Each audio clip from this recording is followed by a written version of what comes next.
ഇവിടെ ഇല്ലേ ഇന്നും ഇന്നലെയും ഫ്രീ ട്രെയിൻ റൈഡ്സ് ഉണ്ടായിരുന്നു.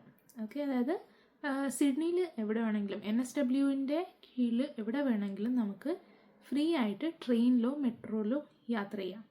അപ്പം ഇതിൻ്റെ കാരണം എന്താണെന്ന് വെച്ച് കഴിഞ്ഞാൽ മുമ്പ് ഇവിടെ നടന്ന കുറച്ച് ഇൻഡസ്ട്രിയൽ ആക്ഷൻസ് എന്ന് പറഞ്ഞാൽ നമ്മുടെ നാട്ടിൽ സമരം അത്രേ ഉള്ളൂ. സമരങ്ങൾ, അതുപോലെ സിഗ്നൽ ഫെയിലിയേഴ്സിൻ്റെ പേരിൽ ഇവിടെ കുറച്ച് ദിവസം ട്രെയിൻ ഗതാഗതത്തിന് ചെറിയ പ്രശ്നങ്ങളുണ്ടായിരുന്നു.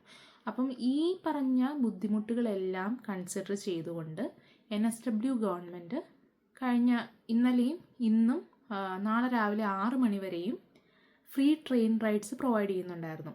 ജനങ്ങൾക്കൊരു എന്താ പറയുക, ഒരു അപ്പോളജി പോലെ, ഒരു ക്ഷമ പറച്ചിൽ പോലെ ഇവർക്ക് ഉണ്ടായ ഒരു നോർമൽ ലൈഫിൽ ഉണ്ടായ ഒരു ബുദ്ധിമുട്ടിന് പകരമായിട്ട് തന്നിരുന്ന ഒരു അപ്പോളജി, അല്ലെങ്കിൽ ഒരു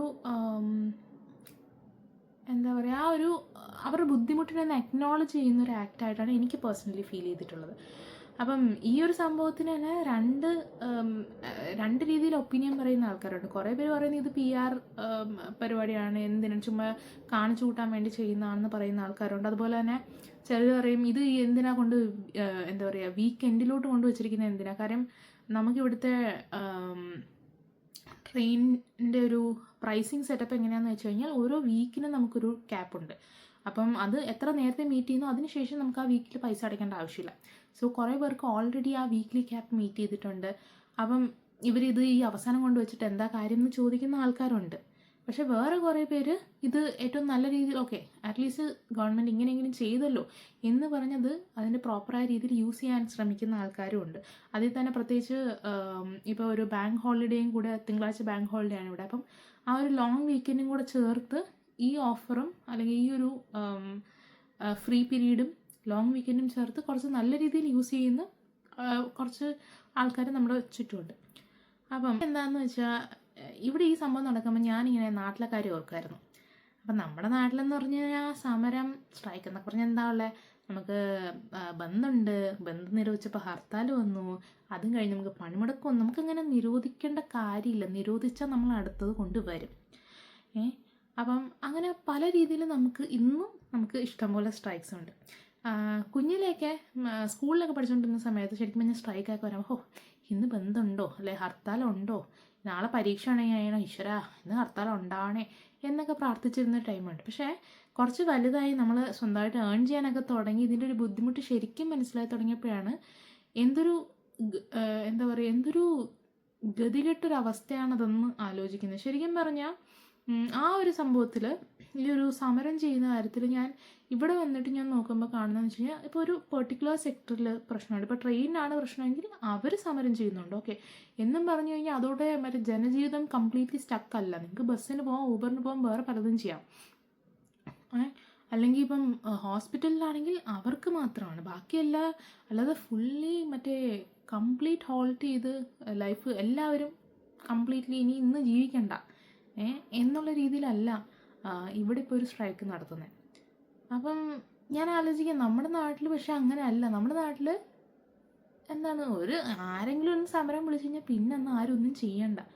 ഓക്കെ, നമുക്കിപ്പം IT പോലുള്ള ആളുകൾക്ക് അറ്റ്ലീസ്റ്റ് കോവിഡ് കഴിഞ്ഞിട്ട് വർക്ക് ഫ്രം ഹോം ഓപ്ഷൻസ് ഉണ്ട്.